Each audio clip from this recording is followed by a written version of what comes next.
प्रथम करो गुरु वंदना, द्वितीय आदि गणेश, तृतीय सुमिरू मां सारिदी, मेरे कंठ करो प्रवेश। गजानंद महाराज की जय। गणपति बाबा मोरिया, गणपति बाबा मोरिया। लाडली गजानन प्रणाम। लक्ष्मी माँ विष्णु भगवान की जय। माँ पार्वती भोलेनाथ की जय। ब्रह्मा विष्णु महेश की जय। सीताराम हनुमान, सीताराम हनुमान। प्रभु श्री राम की कथा निराली, प्रभु श्री राम की कथा निराली, लाडले हनुमान की गाथा निराली। प्रभु श्री राम जी के विषय में रामायण के विचारों को याद करने के लिए जय श्री राम कहें तो जय हनुमान प्रसन्न है, जय हनुमान कहें तो राम जी प्रसन्न है। ओम नमः शिवाय। मनन प्रार्थना। त्रेता युग में अयोध्या के सूर्यवंशी राजा दशरथ जी की 3 रानियां कौशल्या, सुमित्रा, कैकेयी से 4 पुत्रों का जन्म हुआ। बधाई हो। जिसमें श्री राम माता कौशल्या के पुत्र लक्ष्मण और शत्रुघ्न माता सुमित्रा के और भरत माता कैकेयी के पुत्र थे। बधाई हो, बधाई हो, बधाई हो। चारों पुत्रों की शिक्षा पूर्ण होने पर महर्षि विश्वामित्र जी राजा दशरथ के महल आकर राम को बुलाने की बात कही और तब विश्वामित्र जी राजा दशरथ के महल आकर राम और लक्ष्मण को उनके अपने यज्ञ की असुरों से रक्षा करने के लिए जंगल के आश्रम में ले जाते गए, आगे बढ़े। विश्वामित्र जी के आश्रम में श्री राम ताड़का का वध करके आश्रम की रक्षा करते रहे। जय श्री राम, जय हनुमान। सीताराम हनुमान, सीताराम हनुमान। राम और लक्ष्मण आए, ताड़का को मारा गया, ताड़का मारी गई। अब ताड़का वध के बाद महर्षि विश्वामित्र श्री राम और लक्ष्मण के साथ जनकपुरी की ओर बुलाया। बुलाने पर रास्ते में वे जा रहे थे तो रास्ते में वे ऋषि गौतम की आश्रम से गुजरते हैं। वहां श्री राम अपने पैरों से स्पर्श करके पाषाण में परिवर्तित हो गए। श्री राम की कथाओं में अहिल्या को श्राप मुक्त करते हैं राम, अहिल्या को श्राप मुक्त करते हैं राम। सीताराम हनुमान, सीताराम हनुमान। इसके बाद विश्वामित्र जी श्री राम एवं लक्ष्मण को जंगलपुर में सीता स्वयंवर में ले जाते हैं विश्वामित्र जी। वहां भगवान श्री राम शिव जी का पिनाक धनुष तोड़ देते हैं। जनक के महल में कितने लोग आए थे कि वहां सीता का विवाह उसी से होगा जो शिव का धनुष तोड़ेंगे। कोई नहीं कर पाए, पर राम ने बस हाथ लगाया शिव धनुष को और प्रभु राम जी की बातें ही निराली। ओम नमः शिवाय। निश्चित हो गया विवाह की बातें। और इसी के बाद जब शिव का धनुष हुआ, राम जी ने कर लिया, विवाह निश्चित हो गया, तो इसके बाद दशरथ जी के 4 पुत्रों का विवाह राजा जनक एवं उनके छोटे भाई कुशध्वज की पुत्रियों के साथ हुआ। राम, लक्ष्मण, भरत, शत्रुघ्न के लिए जनक की ही ऐसी प्यारी कन्याएं सीता, उर्मिला, मांडवी, सुकृति, चारों दशरथ जी के घर में आ गई बहुएं। ढेरों बधाई। श्री राम का विवाह सीता से, लक्ष्मण जी का विवाह उर्मिला से, मांडवी का विवाह भरत से और शत्रुघ्न का विवाह सुकृति से हुआ। बधाई हो, बधाई हो, बधाई हो। अब अयोध्या आ गई, चारों भाई और चारों बहुएं। शुरू हो गया आनंद उत्साह। पहले चारों भाइयों का जन्म हुआ, राम, लक्ष्मण, भरत, शत्रुघ्न, तो खुशियां ही खुशियां छा गई। फिर विश्वामित्र जी के साथ गए, ताड़का मारी गई। जनकपुर में राम लक्ष्मण पहुंचे और शिव के धनुष में राम जी ने निश्चित कर लिया था कि वहां पर राम का विवाह होगा सीता के साथ। अब अयोध्या आ गए चारों बहुएं, खुशियां, आनंद उत्साह हुआ। जीवन में सुख और दुख है, ये रामायण बताती है। देवासुर संग्राम में दशरथ जी का रानी कैकेयी ने बहुत पहले कैकेयी काम भी करती थी दशरथ जी के साथ ही। राजकाज में कोई भी झगड़े की बात होती है तो उसका भी उपाय बहुत जानी भी थी कैकेयी। लेकिन अब कैकेयी की एक दासी थी मंथरा। देवासुर संग्राम में दशरथ का रानी कैकेयी ने साथ दिया था। दशरथ जी 2 वरदान मांगने का वचन देते हैं कैकेयी को, लेकिन कैकेयी ने कह दिया क्योंकि उसे कोई जरूरत थी ही नहीं, वो बहुत अच्छी थी कैकेयी, लेकिन गलत संगत में कैकेयी भी बदल गई। क्या किया? जो 2 वरदान दशरथ जी ने दिए थे, कहा था, आज कैकेयी ने मांग लिया और कैकेयी को आज्ञा दी है उसकी दासी मंथरा। श्री राम के राज्याभिषेक की तैयारी के दौरान मंथरा के उकसाने पर रानी कैकेयी श्री राम को 14 वर्षों का वनवास और अपने पुत्र भरत को अयोध्या का राजा बनाने का वरदान मांगने लगी केकई। दशरथ जी ने जब बातों को सुना तो दशरथ जी रोते रहे, गुस्सा किया, केकई को गलत सही सब बताया कि तुम गलत कर रही हो। पर अब केकई कुछ नहीं मांगती, उसको बस यही पता है कि राम को 14 वर्षों का वनवास दो और भरत को राजा बनाओ। ये केकई ने कहा। प्रभु श्री राम जब केकई ने 14 वर्षों का वन दिया तो राम तैयार हो गए कि जो पिता की आज्ञा है, पिता दशरथ जी की जो आज्ञा होगी, जो कर्तव्य होगा, मैं वही करूंगा, राम ने कहा। प्रभु श्री राम अपने पिता दशरथ के वचन को निभाने के लिए अपनी पत्नी सीता और भाई लक्ष्मण के साथ सन्यासियों का वेश धारण कर, वो केकई ने ही कहा था, जो आभूषण पहने हुए थे वो हटवा दिए केकई ने, और गेरुआ जो साधारण जीवन में केकई ने वही कहा था, ऐसे ही कपड़े पहन लिए तीनों ने, राम, सीता और लक्ष्मण ने, और आगे चले। अब सन्यासियों का वेश धारण करके नियमों के तहत 14 वर्षों जो नियम कहा केकई ने, आज वो उसी नियमों के आधार पर 14 वर्षों के लिए जंगल में चले आए थे राम, सीता और लक्ष्मण और भरत और शत्रुघ्न तब नाना के घर पे थे। नाना के राम आ गए, कहाँ 14 वर्षों के वन की शुरुआत में आगे बढ़े। बड़ी दुख की घटना है, बहुत दुख की घटना है। उसके बाद प्रभु श्री राम, लक्ष्मण और माता सीता को राम जी के परम मित्र, राम के सब या तो मित्र हैं या बच्चे हैं या देवी है। जब राम, सीता और लक्ष्मण वन को चले तो निषाद राज केवट नाव से गंगा पार कराने के लिए आ गए। श्री राम की पैरों को छूने का असली पूजा की जो भक्ति है, जो सेवा है, निषाद राज ने वो किया और राम जी ने निषाद राज को सच्चे मित्र की भांति ये प्यारा रिश्ता चलाया, निभाया, गंगा पार किया। श्री राम के मन में कई सवाल थे। निषाद राज ने अपने सवाल बताए कि पहले आपको प्रणाम करूं, मतलब पैरों को प्रणाम करना चाह रहे थे निषाद राज। ये प्यारी भक्ति, जो सच्ची भक्ति की कथाएं हैं। जिस तरह से अपने मन के विचार निषाद राज के थे, निषाद राज जी ने राम को कहे और राम ने निषाद राज को कहा। तो निषाद राज जी ने गंगा पार कराने के लिए जिस तरह क्या कहा, केवट जी, निषाद राज जी कहते हैं कि जिस तरह मैंने तुम्हें गंगा पार कराया, उसी तरह आप भी मुझे और मेरे परिवार को यह भव सागर से पार करना। असली भक्ति जो पूजा पाठ सेवा करे ना, उसके लिए सच्चा दिल होना चाहिए, निषाद राज जी ने कहा। और श्री राम जी को ही कहा कि गंगा पार कर रहा हूं मैं, लेकिन आप मुझे, मेरे और मेरे परिवार को इस भव सागर से पार करिएगा। जय श्री राम, जय श्री राम, जय हनुमान, जय हनुमान। अब इसी बीच जब राम अयोध्या से आ गए वन में और 6 दिन हुए थे, 6 दिनों में जब सुमंत नाम के साथी थे, उन्होंने आके कहा राम, दशरथ जी को कि राम वन को चले गए हैं, 14 वर्षों के बाद आएंगे कहा है। और सुमंत के आते ही जब महाराज दशरथ जी ने ये बातें सुनी तो राम का वन गमन शुरू हुआ। 6 दिन हुए थे और दशरथ जी जीवन से ही चले गए। केकई का सारा दुख मिट गया था, खुशियां थी कि मेरे भरत की शादी, भरत का राज तिलक होगा। लेकिन ईश्वर की कथाएं, रामायण की कथाएं, जहाँ 4 बच्चों का जन्म हुआ तो खुशियां आनंद, 4 का विवाह हुआ तो कितनी खुशियां आनंद उत्साह। दशरथ जी ने फिर राम को राज्याभिषेक करने की बात कही और केकई को मंथरा मिली, या जो भी उन्होंने किया, अयोध्या की नगरी में अंधकार हो गया, दशरथ दुनिया से चले गए, राम वन को चले गए।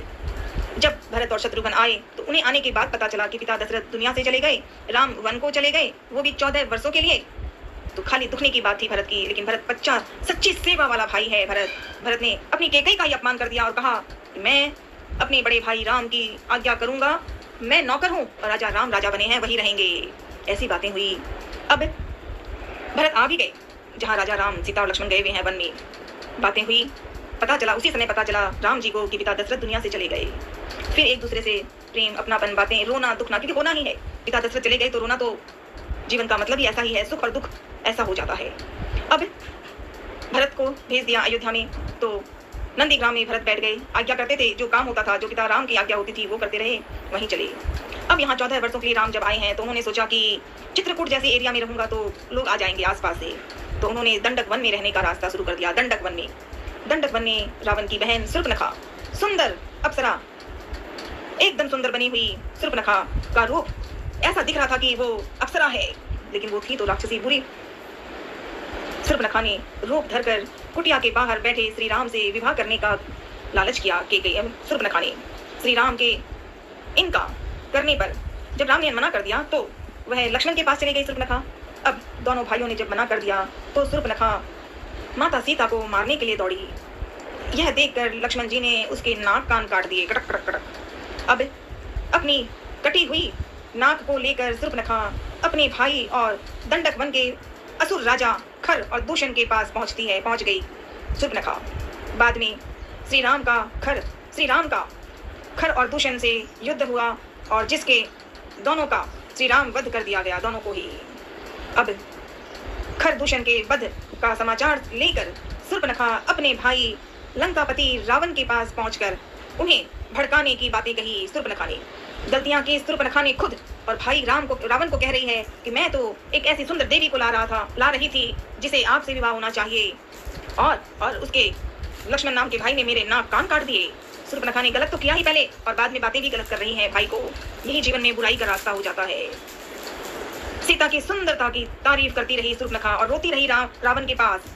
इसी के साथ वह कहती है कि आप वनवासी राम की सुंदर पत्नी का हरण करने के लिए ही मैंने कहा था भाई, रावण को कह रही है शूर्पणखा। और रावण ने ये क्या बातें सुनी। शूर्पणखा ने जो बातें कही, हालांकि रावण पहले नहीं चाहता था, लेकिन शूर्पणखा ने, वो बहन थी लेकिन उसने कितना गलत किया, और उसी में रावण ने नया रास्ता बना लिया। इसके बाद जो शूर्पणखा ने कहा, रावण सीख गया कि नहीं, मुझे तो उस स्त्री को लाना ही है, यानी कि सीता माँ को। तो रावण अपने मामा मारीच को हिरण बनाकर अपहरण की योजना बनाने की बात कही और दूर ले जाने की बात कही।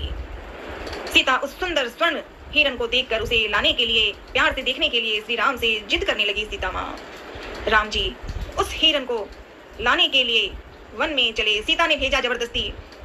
लक्ष्मण भी सीता की मदद के रुके, लेकिन सीता ने लक्ष्मण को भी भेज दिया कि भाई को देखो, मतलब अपने भाई राम को। सीता अपने पति के लिए अब चिंता कर रही थी। जब हिरण का भेद खुल गया था, मारीच मारा गया था, तो राम उसका वध करने के बाद उसे समझ में आ गया कि कुछ तो और कहानियां हैं। राम गए थे हिरण को पकड़ने, और अब लक्ष्मण को रोक के रखा था राम जी ने कि अपनी भाभी सीता की देखभाल करना।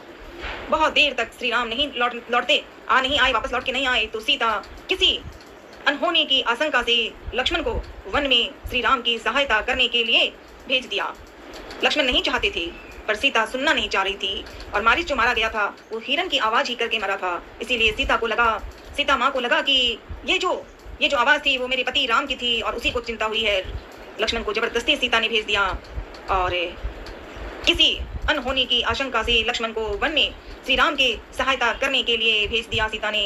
लक्ष्मण जी एक लक्ष्मण रेखा खींचकर वन में श्री राम को ढूंढने गए, जबरदस्ती गए क्योंकि सीता ने भेजा। और उसी वक्त लक्ष्मण जी के जाने के बाद रावण सन्यासी का वेश धारण करके सीता से भिक्षा मांगने लगा, और कहता है कि इस रेखा के पार आकर ही भिक्षा दें, क्योंकि वो रेखा लक्ष्मण ने खींची थी और उसे कोई नहीं छू सकते थे। सीता भी रावण को, भले ही कितना ज्ञानी हो, कितना उसकी ताकत हो रावण की, लेकिन लक्ष्मण की दी हुई रेखा को रावण भी कुछ नहीं कर पा सकता था। इसीलिए रावण ने सीता को बाहर बुला लिया। तभी गहन भिक्षा मांगने लगा रावण सीता माँ से। माता सीता यह गलती कर देती है, लक्ष्मण ने मना किया था, मैंने जो रेखा खींची है उससे पार ना होना सीता माँ, लेकिन सीता ने सुना नहीं। रावण के पास बढ़े, उसे रावण को भिक्षा देने के लिए, रावण को देने के लिए सीता माँ बाहर आ गई। माता सीता यह गलती कर दी, और तब रावण अपने असली रूप में आकर अपहरण करके सीता को विमान में बैठा कर ले जाता है। रावण ले गया। ओम नमः शिवाय। रावण जब विमान से माता सीता का अपहरण करके ले जा रहा था, तब रास्ते में गिद्धराज जटायु जो पिता दशरथ के मित्र भी थे, गिद्धराज जटायु उसे रोकने का प्रयास करते हैं। जटायु जी ने बहुत कोशिश की, और इसी प्रयास में रावण जटायु का वध कर देता है, उसके पंख काट देते हैं। रावण ने जटायु के पंख काट दिए और वो नीचे गिर गए जटायु जी। रावण आगे बढ़ता रहा। जटायु का राम और लक्ष्मण से परिचय हुआ। घायल थे जटायु जी, क्योंकि पंख काट दिए थे तो गिर गए थे। राम और लक्ष्मण से जटायु की बातें हुई। सीता को दोनों भाई ढूंढ रहे थे। उसी वक्त जटायु ने अपनी बात बता दी राम और लक्ष्मण को कि सीता को पकड़कर एक रावण ले गया है, और जटायु ने पूरी बातें बता दी। जटायु का जीवन वहीं समाप्त हो गया। जटायु का अंतिम संस्कार करने के बाद श्री राम और लक्ष्मण सीता की खोज में निकल पड़ते हैं। घूमते रहे कहाँ, पर सीता कहीं नहीं मिली। पेड़ पौधे, पशु पक्षी, जीव मनन, हर किसी को राम जी ढूंढ रहे थे सीता को, लेकिन अभी कोई परिचय नहीं हुआ, पहचान नहीं हो रही थी सीता के बारे में। खोजते हुए वे राम और लक्ष्मण खोजते हुए जब आगे बढ़ रहे थे, तो उन्हें सबरी माता मिली। सबरी के आश्रम पहुंच जाते हैं राम और लक्ष्मण। सबरी ने कई हजारों वर्ष राम का इंतजार किया था, आज सबरी आई हैं। ढेरों बधाई सबरी माँ, आपको श्री राम से मिलने का रास्ता मिला, राम लक्ष्मण जैसे प्यारे भाई। इसके बाद उनका हनुमान जी लाडले सबरी से मिलने के बाद सबरी ने कह दिया था कि सुग्रीव से जरूर मिलिएगा आपको सीता के, मैं सीता के बारे में नहीं जानती, सबरी कहती हैं, लेकिन आप सुग्रीव से बात कीजिए, जरूर सीता की खबर मिल जाएगी। तो इसके बाद उनका हनुमान जी और सुग्रीव जी से मिलन हुआ और सुग्रीव ने हनुमान को भेजा कि ये दो भाई जो हैं उनसे देखो, क्योंकि मेरा बड़ा भाई बाली अगर उसके मित्र हैं तो मेरे लिए मुश्किल हो जाएगी। और हनुमान मुस्कुराते हुए राम और लक्ष्मण से मिलने आए, परिचय हुआ। जैसे ही कहा कि मैं राजा दशरथ के लाडले राम हूँ, राम हैं आप, हनुमान के मन में प्रेम का जो भाव है, जो सेवा है, जो भक्ति है, जहाँ हम लोग जय श्री राम पाठ करते हैं और हनुमान मुस्कुरा रहे हैं आज हर पल हर समय। हनुमान जी से परिचय हुआ राम लक्ष्मण से और सारी बातें हो गई। और ये भी हो गया कि राम ने लक्ष्मण ने बताया कि सीता को ढूंढने आए हैं, सीता को कोई ले गया है, ऐसी बातें हुई। अब राम और सुग्रीव की मित्रता हुई। सुग्रीव की व्यथा सुनकर, क्योंकि आपस में बातें हुई, तो सुग्रीव ने बातें बताई कि बाली ने उसे क्या क्या किया, क्यों गलत किया, कैसा हुआ, ये सब बातें। तो राम जी ने उसकी बात सुनकर कह दी थी सुग्रीव को कि चिंता मत कीजिए। सुग्रीव की व्यथा सुनकर राम जी बाली वध के लिए तैयार हो गए और सुग्रीव और बाली के युद्ध के दौरान राम जी बाली का वध कर दिया और सुग्रीव को किष्किंधा का राजा बना दिया। जय सिया राम, जय जय सिया राम। सीता की खोज में जामवंत के, अब जब सीता के बारे में ढूंढना सबसे जरूरी काम था, इसी के लिए तो राम और लक्ष्मण घूम रहे थे। तो सीता की खोज में जामवंत के कहने पर हनुमान जी को अपनी शक्तियों का आभास याद आ गया और वे समुद्र लांघ कर आगे बढ़े सीता को ढूंढने। जामवंत के वचन सुहाए, जामवंत के वचन सुहाए। जामवंत जी ने कहा था हनुमान जी को कि हनुमान, लाडले हनुमान जी, आप ही सीता को ढूंढ के ला सकते हैं। ये सुनते ही हनुमान जी चमक एकदम शुरू हो गए। लाडले हनुमान जी समुद्र लांघ कर अशोक लंका पहुंच गए। लंका में राक्षसियां मिली, जो गलत करने वाली थी उनका वध किया, जो सही थे उनको नमन किया, पर कहीं रुके नहीं, चलते गए चलते गए। लंका में रावण को देख लिया, मंदोदरी को देखा, रावण की पत्नी को, और राक्षसियों को, राक्षसों, पर सीता अभी तक दिखाई नहीं थी। उसी लंका में तुलसी माता के पौधे चमक रहे थे।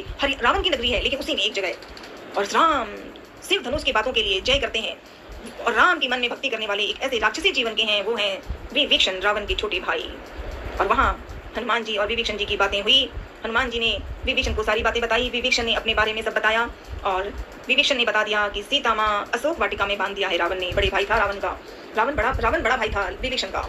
विभीषण ने बता दिया अशोक वाटिका और वहाँ अपनी विभीषण से भेंट होते ही हनुमान और विभीषण बहुत भक्ति प्रेम भाव में और चमक गए। इसके बाद श्री माता सीता का श्री राम जी की अंगूठी लेकर लाडले हनुमान जी अशोक वाटिका में खड़े हो गए। राम जी ने दी थी उन्हें एक अंगूठी। हनुमान जी पहुंच गए अशोक वाटिका में, चमक रहे थे। सीता माँ को अंगूठी, पहले तो रावण बीच में आया तो हनुमान जी ऊपर ही बैठे थे और हनुमान ने बहुत कोशिश की सीता माँ को डराने की, धमकाने की, लालच देके विवाह करने का बहुत कुछ कोशिश किया रावण ने। जब सीता माँ ने भी उसका अपमान किया सीता माँ ने। अंजनी नंदन आवाज बंद हो रही है, सुनो लाडले हनुमान, सुनो दादू जी। और विभीषण ने जब सारी बातें बता दी थी, अब रावण आ गया तो हनुमान जी छुपे हुए थे क्योंकि अभी चुप रहना चाहते थे, सीता माँ को डिस्टर्ब नहीं करना। और जब रावण चला गया, सीता माँ को डरा कर धमका कर और ये भी कह दिया कि अभी भी वक्त है, सुन लो वरना तलवार से तुम्हें मार डालूंगा, रावण ने कहा था।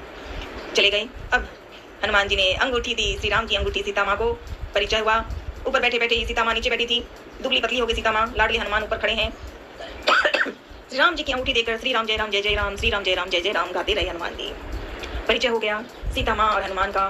पहले सीता माँ अशोक वाटिका में दुख में रो रही थी, आज सुपुत्र हनुमान मिल गया। सीता माँ है और लाडला सुपुत्र है हनुमान। बातें हुई, सब कुछ ठीक से होने के बाद फिर परिचय हो गया ना भाई, अब माँ और बेटे का रिश्ता तो अनमोल होता है। लाडला अनमोल है हनुमान और सीता माँ है।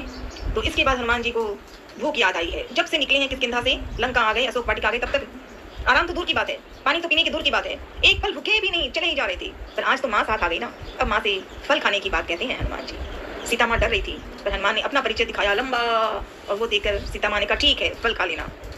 इसके बाद हनुमान जी को मेघनाथ और भी राक्षस मिले, जो मार रहे थे हनुमान जी ने मारा, जो नहीं मार रहे थे उनको भी फल खिला दिया। ऐसे करके बातें हुई। अब रावण सामने आ गया क्योंकि हनुमान जी ने उन्हीं को मारा जो गलत थी, तो आवाजें पता चली भाई रावण को।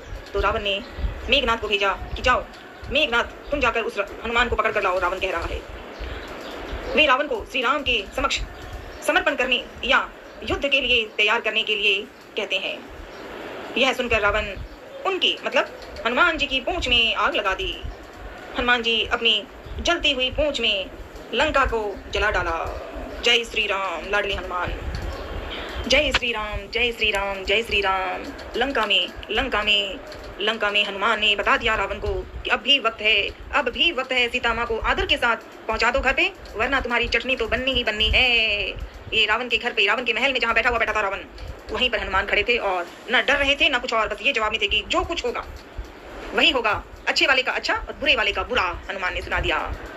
हनुमान जी ने पूंछ में आग लगाई, सब समझा दिया रावण को कि क्या होगा, और आकर सीता माँ को प्रणाम किया हनुमान जी ने कि मात मोहि दीजे कछ चीना, जैसे रघुनायक मोहि दीना। अब बड़े आनंद के साथ आए हनुमान जी सीता माँ के पास और कहा कि मात मोहि दीजे कछ चीना, माँ श्री राम जी ने अंगूठी दी थी आपको देने, अब मैं जा रहा हूँ, राम जी को वापस बताना है, तो आपको आभूषण गहने दीजिए। तो चूड़ामणि दी सीता माँ ने और हनुमान जी चले और कहा सीता माँ को घबराइए मत। सीता माँ चिंता कर रही थी ना, दुख हो रहा था, और सीता माँ को खुश भी ये था कि तुम आए थे लाडले, तो मुझे अच्छा लगा, अब तो तुम फिर जा रहे हो। तो हनुमान ने कहा नहीं मैं वापस आ रहा हूँ और श्री राम आएंगे और आपको लेकर अयोध्या जाएंगे, चिंता मत कीजिए। इस तरह से प्रेम कथा हुई। हनुमान जी लगे चले, लंका से निकले और किसकिंधा लंका दहन के बाद पहुंच गए। राम जी को पूरी कथा बता दी, सभी को बता दी, और सीता माँ ने जो आभूषण दिए थे वो आभूषण दिया, चूड़ामणि, और सारी कथाएं बताई। सीता माँ को क्या चिंता थी वो भी बताई। ऐसे सारी बातें हनुमान जी ने खुलेआम कह दिया सबको कि अभी सबसे बड़ी काम है वापस ये लंका जानी है और सीता माँ को लाना है, बस पहला। इसके बाद लंका दहन के बाद हनुमान जी विभीषण की मुलाकात श्री राम जी से कराते हैं, क्योंकि रावण ने इतना गलत किया। विभीषण अंत में तंग होकर के श्री राम के पास आ गए, और श्री हनुमान जी ने पहले ही विभीषण को भक्ति की कहानी बताई थी, और वो खुद भी मन में भक्ति करते थे, था राक्षसी जीवन का पर पवित्र था। तो अब वापस हनुमान ने कहा था ना राम जी को कि जल्दी चलिए सीता माँ को लाना है, तो चलिए। लंका दहन के बाद हनुमान जी विभीषण की मुलाकात श्री राम जी से कराते हैं, और तब जब वहां पर समुद्र के ऊपर प्रार्थना करते हैं राम जी। लक्ष्मण ने क्रोध भी किया था कि जल्दी से इस समुद्र को, लेकिन राम ने कहा थोड़ा रुक जाओ भाई। तब समुद्र ने ही नल और नील की योजना से समुद्र पर सेतु का निर्माण किया, और वही सेतु से अंत में क्या होना था कि अब लंका पहुंचना था। लंका पहुंचे, सब समुद्र के पार गए, और अंत में श्री राम बाली पुत्र अंगद को रावण की सभा में भेजकर समर्पण करने और शांति का अंतिम प्रस्ताव का संदेश देते हैं। कहते हैं राम जी अंगद को कहते हैं कि अभी भी वक्त है, एक बार रावण को बता दें कि हो सकता है हमें युद्ध ना करना पड़े, वो अगर समझ जाए तो। रावण नहीं मानता है, कैसे मानेगा, वो तो गलत हो गया, तभी तो रावण बुरा हुआ, राक्षसी ऐसा हो गया। रावण नहीं माना तो अंगद अपनी शक्ति का प्रदर्शन करके चेतावनी देकर लौट आए लाडले अंगद, बाली के पुत्र अंगद। अब इसके बाद जब देखा कि ठीक है कुछ नहीं करना, मानना नहीं चाहते हैं, तो शुरू हो रही हैं, आ तो ही गए, लंका में तो आ ही गए हैं। इसके बाद राम और रावण का युद्ध हुआ। तीसरे दिन के युद्ध में श्री राम का कुंभकर्ण से युद्ध हुआ था, और तब कुंभकर्ण मारा गया था, और भी राक्षस जो बुरे थे वो मारे गए। बहुत भयंकर युद्ध हुआ। राम और रावण के बीच जो युद्ध हुआ था, बुरे वालों का अंत हुआ, बाकियों को सुरक्षित रखा। कुंभकर्ण और रावण के पुत्रों के मारे जाने के बाद लक्ष्मण मेघनाथ का युद्ध बीच में हुआ। तब मेघनाथ राम लक्ष्मण को नाग पास में बांध दिया। फिर गरुड़ जी की सहायता से राम लक्ष्मण को नाग पास से मुक्त किया। लाडले हनुमान की गाथा। इसके बाद मेघनाथ के प्रहार से लक्ष्मण जी मूर्छित हो गए थे। तब हनुमान जी वैद्यराज सुषेण के कहने पर संजीवनी जड़ी बूटी का पहाड़ लेकर आ गए हनुमान जी। लाडले हनुमान संजीवनी बूटी से लक्ष्मण जी को जब होश आ गया, तब फिर से उनका मेघनाथ के साथ युद्ध हुआ, और अंत में मेघनाथ मारा गया। इसके बाद राम और रावण का भयंकर युद्ध हुआ। विभीषण के बताने पर श्री राम नाभि में तीर छोड़ते हैं, और तब रावण का वध करने के बाद वहां रावण का वध हो गया। रावण का वध करने के बाद प्रभु श्री राम अपनी पत्नी सीता और भाई लक्ष्मण के साथ पुष्पक विमान से अयोध्या जाना है, क्योंकि 14 वर्ष भी हो गए ना भाई। तो रावण मारा गया। रावण को जो गलतियां थी रावण की, तभी तो लंका में युद्ध करना पड़ा और रावण मारा गया। विभीषण लंका के राजा बने। सभी मित्र आनंद उत्साह थे। लंका पहुंचे हुए भी राम जी अभी भी महल में या नगरी में नहीं गए, क्योंकि 14 वर्षों का वनवास था ना राम जी को। राम वही कर रहे हैं, हनुमान जी सब करते रहे। कहाँ जाना है, कैसे बोलना है, सीता माँ को ढूंढना है, प्यारा करने की रिश्ता है ना भाई। सीता माँ है और लाडला हनुमान है, जय हो ऐसा प्यारा रिश्ता। और रावण के मारे जाने के बाद 14 वर्ष भी हो रहे थे, तो निश्चित किया राम ने कि मुझे सबसे पहले अयोध्या जाना है, क्योंकि मेरा भाई भरत है। ऐसा रिश्ता। भरत 14 वर्षों के लिए नंदीग्राम में जैसे वस्त्र राम ने पहने वैसे कपड़े में बैठा 14 वर्ष युद्ध काम कर रहे थे। युद्ध मतलब वो युद्ध जो गलत है उसका वध करने के लिए, फिर चाहे वो नगरी हो, महल हो, कुछ भी हो। और हम सबके जीवन में भी यही श्री रामचरितमानस की कथाओं में है कि उचित और अनुचित को समझें, उचित करें, अनुचित ना करें, अन्याय ना करें, पाप ना करें। जय हो। अयोध्या में प्रभु श्री राम, लक्ष्मण और माता सीता का भव्य स्वागत हुआ जब ये लंका से लौट कर निकले आए और अयोध्या पहुंचे। नंदीग्राम में पहले राम जी भरत के पास गए, सब भाइयों का आदर सत्कार प्रेम किया और आगे बढ़े। अयोध्या में सभी पहुंचे, तैयारी हुई, स्वागत हुआ और बाद में उनका राज्याभिषेक होना शुरू हो गया। राज्याभिषेक में हनुमान जी, सुग्रीव, जामवंत, अंगद, निषाद राज और भी सभी मित्रों साथियों, जिनका परिवार था, जिनका अपना दोस्ती का भाव था, सभी के सहित वानर सेना के कई लोग शामिल हो गए। राम कथा हनुमान कथा, राम कथा भाई राम कथा भाई राम कथा, श्री रामायण में पढ़ लूं गजानंद मत सिखा देना। गणपति बाबा कल रात को गणेश विसर्जन की बातें लोग मना रहे हैं। मैं मन में करती हूँ कि हर पल हर दिन मेरे साथ रहना। दिन में गणेश चतुर्थी के दिन उत्साह आनंद मस्ती करेंगे, और जब कल लिखा कि गणेश विसर्जन, तो वो मूर्ति लाने के लिए वैसे दिल में तो मूर्ति मन में है। गणेश साथ रहना, लाडले हनुमान की जयकार गा लूं, खट्टू वाले श्याम की जयकार कर लूं। ईश्वर एक है, नाम अनेक है, ईश्वर तो एक ही है। तो लाडले हनुमान जी अच्छी तरह सिखा देना। ऐसे छोटी छोटी पढ़ी हूँ बातें, पर अच्छा लग रहा है। आज तो संडे है, रविवार का दिन तो स्पेशल पार्टी होनी चाहिए। चाहे पिकनिक हो चाहे कहीं हो, तो मेरी ये पिकनिक है, ये पार्टी है, ये उत्सव है। साथ रहना लाडली हनुमान, साथ रहना। आज रविवार है ना, तो कुछ एक भजन भी सिखाना। वैसे मैं कई दिन से भजन करने की कोशिश तो कर रही हूँ, पर अंजनी नंदन मुझे तो बोलना ही नहीं आ रहा है। जितनी भी कोशिश करूँ तो सिखाऊंगी, अगर आप सिखाओगे तो मैं कोशिश करूंगी। बस 2 पल करना चाहती हूँ, मदद करना। हनुमान जी राधे राधे। जय श्री बालाजी महाराज। अनोखी थारी झांकी, जो संत की करो सहाय, अनोखी थारी झांकी। जय श्री बालाजी महाराज, अनोखी थारी झांकी, अनोखी थारी झांकी। लाडले गजानन जय हो, माँ लक्ष्मी विष्णु भगवान जय हो, ठट्टू वाले श्याम ओ कन्हैया राधे राधे। सिखा देना रामचरितमानस को अच्छी तरह पढ़ाना, ठीक है लाला? राधे राधे लाला, राधे राधे। नमो कृष्ण भगवान बंसी बजैया, नमो कृष्ण भगवान बंसी बजैया, नमो कृष्ण संकट में धीरज धरैया, नमो कृष्ण भक्तों के दुख के हरैया, नमो नमो नंद नंदन हमारे कन्हैया। नमस्कार चरणों में आनंद दाता, नमस्कार सर्वत्र ज्ञाता विधाता, नमो नमः। सर्वमंगल मांगल्ये शिवे सर्वार्थ साधिके शरण्ये त्र्यंबके गौरी नारायणी नमोस्तुते। ओम नमः शिवाय। हर हर महादेव।